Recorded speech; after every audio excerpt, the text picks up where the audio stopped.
Y'a le bro, c'est Fu. Aujourd'hui, nouvelle vidéo et cette fois sur MH Ultra Impact. Et oui, les gars, demain, nouvel event, nouveau portail, dont Dabi. Voilà, alors je vous le dis tout de suite, c'est un de mes personnages préférés de MHA.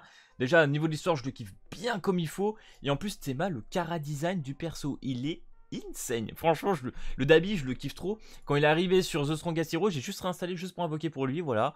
C'est vrai que j'en ai pas fait de vidéo ou quoi que ce soit, mais juste pour lui, j'avais envie de rejouer, quoi. Donc du coup, les gars, on va regarder ce qu'il fait. Et bien évidemment, demain, dès que l'event et le portail arrivera, on va invoquer, on va se faire plaisir, voilà. Parce que c'est vrai qu'en fait, une fois que tu commences sur le jeu à avoir une bonne type bien montée, une bonne petite box qui va bien, et tout qui tourne, bah tu fais l'event 1 ou 2 jours. Et une fois que tu l'as fini, en soi, tu te fais un peu chier, hein, on va pas se mentir. Donc franchement, j'espère qu'ils vont au moins tenir toutes les semaines un nouveau portail ou du moins un nouvel event. Parce que je pense qu'il en a quand même besoin. Donc du coup, les gars, on va regarder ce petit habit et je vous le dire de ce que j'ai lu, ça a l'air quand même incroyable. Bon, il y a des petites erreurs, je crois, dans la trad où ils répètent plusieurs fois, des fois les mêmes sorts, mais c'est pas grave. Donc du coup les gars, au niveau de l'ulti, on inflige 700% de dommages sur un ennemi. Grande chance de brûler pour 3 tours. Et là du coup il répète 2 fois. Mais enfin bref, déjà la stat à 700% en termes de dommages, c'est énorme. Ça fait vraiment plaisir. Et en plus de ça, bah grande chance de brûler, hein. Les gars, la brûlure fait énormément de dégâts dans le jeu. Je le vois avec mon Shoto, c'est vraiment très intéressant. Donc du coup, premier sort de base, donc 225% de dommages sur les ennemis en AOE. D'ailleurs, je suis un peu bête, je peux vous mettre la trad en français. Donc sur tous les adversaires, forte chance de faire brûler tous les adversaires. Voilà, bon la trad est dégueulasse du coup en FR, mais c'est pas grave. Chance moyenne de brûler, donc en gros, on a high chance de brûler, grande chance et moyenne chance. Donc je pense que la grande chance, ça s'effectue à partir du moment où tu arrives à faire une chaîne, à mon avis. Donc voilà, donc pendant 3 tours, c'est quand même énorme, hein. Donc du coup, deuxième sort, inflige 250% de dégâts à tous les adversaires. Donc dans tous les cas, en dehors de son ulti, tous les autres sorts font de l'AOE. Je kiffe ça vraiment. Et surtout dans ce jeu-là, quand tu tapes 3 ennemis H24, quoi. C'est très intéressant. Donc là, le deuxième sort, 250%, on commence à rentrer dans des bons dégâts. Diminue la puissance de tous les adversaires de 15%. Miam miam. Pendant 3 tours, c'est long, hein. C'est très très long. Et ça se fait, voilà, il n'y a pas de grand chance ou quoi que ce soit, c'est automatique. Donc... Gucci. Chance moyenne de brûler tous les adversaires pendant 3 tours ou forte chance de brûler, j'imagine, si tu fais une chaîne pendant... Enfin bref, déjà 3 tours c'est long, il a plein de passifs sur les sorts, c'est nimp, j'adore. Donc du coup, ensuite, compétence auto. Augmente le taux critique du personnage de 20% lorsque les adversaires sont brûlés en gros. Donc ça c'est bien. Augmente la jauge plus ultra du personnage de 20% au début de la bataille. On prend pour partir en spé, c'est ultra cool. Ensuite, le deuxième secret, et là, ça c'est fort. Augmente l'impact de vos compétences des personnages de 40%, donc les dégâts de compétences, hein, c'est énorme. Lorsque les adversaires, donc bien évidemment, si tu as un adversaire qui est brûlé, tu vas mettre 40% de dégâts. Enfin bref, c'est très fort. Réduit également les dégâts de brûlure infligés au personnage de 70%, parce que bien évidemment, Dabi, il est full feu. Donc c'est quand même très cool. Donc voilà les gars, en tout cas pour le Dabi, et franchement rien à dire, hein. Les sorts sont propres, full AOE, full flamme sur les adversaires, enfin bref rien à dire, c'est des gros dégâts de partout.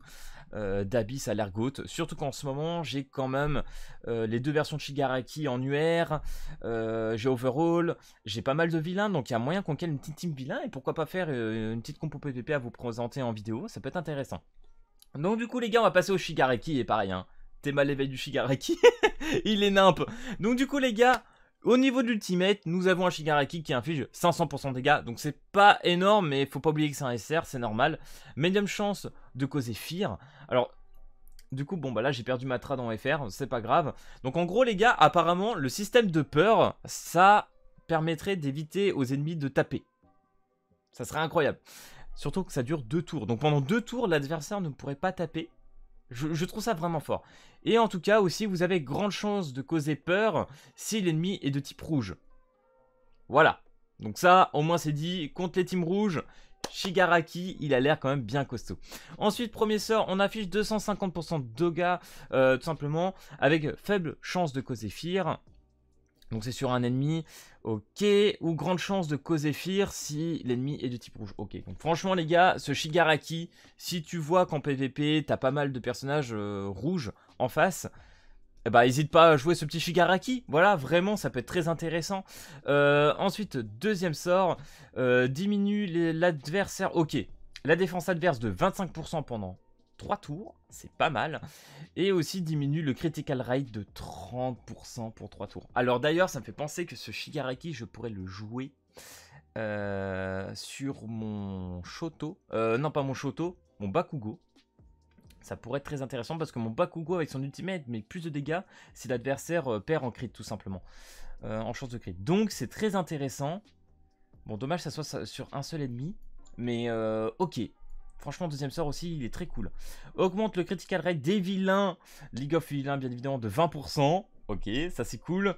Une fois par battle, augmente la jauge plus ultra de 50% à partir du moment où l'adversaire, enfin, où Shigaraki perd 50% de ses HP. Donc, il y a moyen de caler facilement 2 ultis avant qu'il meure ou qu'il se passe quelque chose. Donc, en vrai, en termes de SR, ce Shigaraki est plutôt bon. Moi, je vous le dis, je le trouve vraiment fort. Alors, est-ce qu'il est obtenable? Ok, donc c'est le gacha. Je pensais qu'on allait l'avoir peut-être durant l'event. Donc, à voir si on aura un autre personnage free-to-play comme on a eu la semaine dernière. Mais en tout cas, voilà, 2 bonnes unités. On a encore 66 jours a priori avant l'anniversaire. Donc, on va se faire plaisir. Voilà, les unités, je les trouve grave fortes. Alors, on va voir aussi cette petite carte memory de UR de Toga, là. Donc, celle-là, elle augmente tout simplement le skill impact de 50% s'il est équipé sur un vilain. Donc, cette carte, vraiment, elle serait importante à drop si tu as, par exemple, Dabi. Voilà, si tu as Dabi, qui est vilain, c'est cool, mais même sur tous les vilains, en fait. Et bien évidemment, s'il y a Scélérat dessus. En général, tous les vilains l'ont, donc c'est plutôt cool. J'ai regardé sur Togal là.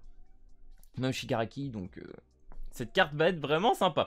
De plus, une fois par bataille, régénère les PV du personnage de 40% pendant un tour lorsque les PV sont inférieurs à 30%. Donc imaginons que Dabi est sur le point de clamser, il en sous 30% d'HP. Et bah boum, sur le tour d'après, il va régénérer 40% de ses HP grâce à cette carte. En plus d'infliger 50% de dégâts supplémentaires sur les skills. C'est fort. Non, franchement, c'est fort. J'aime beaucoup cette carte UR. J'espère qu'on l'aura. Enfin, j'espère l'avoir du coup. Et que vous l'aurez aussi, bien évidemment, si vous invoquez dès demain. Ensuite, une petite carte SR en memory. Si vous l'équipez sur un personnage masculin, augmente les skills impact de 35%. Et augmente aussi la jauge plus ultra de 30% au début de la battle. Voilà, ça c'est fort. C'est une bonne carte SR, une bonne memory. Donc si vous avez des doublons, que vous arrivez à la monter plus tard, ça pourrait être intéressant d'équiper, bien évidemment. Ensuite, celle-là, qui peut être intéressant aussi dans le sens où vous savez dans la vitesse dans le jeu par exemple en PvP ça te permet de taper en premier et c'est là que c'est intéressant. Donc augmente la vitesse du personnage de X%, on n'a pas la valeur. S'il y a une ligue des méchants dans le personnage d'équipe, ok donc ça a équipé vraiment dans des personnages vilains, on s'en doute un peu. Augmente également l'impact des compétences plus ultra, donc de l'ulti de X% à partir du 4ème tour. What the fuck. Donc ça serait cool si tu utilises ton ulti à partir du 4ème tour. Ok, à voir, ça peut être une carte SR aussi très intéressante. Enfin bref les gars, demain, voilà ce qui arrive. Je ne peux pas vous en dire plus côté de l'event parce que je n'ai strictement aucune idée. Je n'ai pas vu, on voit juste dans le jeu actuellement quand il y a un event. Mais on verra bien demain. Bref, en tout cas, on se retrouvera pour les invocations du Dabi qui est juste insane. Voilà, j'ai trop hâte. Voilà, j'espère que cette vidéo analyse des personnages t'aura plu. Si c'est le cas, n'hésite pas à lâcher le petit pouce bleu et à t'abonner. Et puis moi, je te dis à plus à la prochaine vidéo. Allez, peace tout le monde!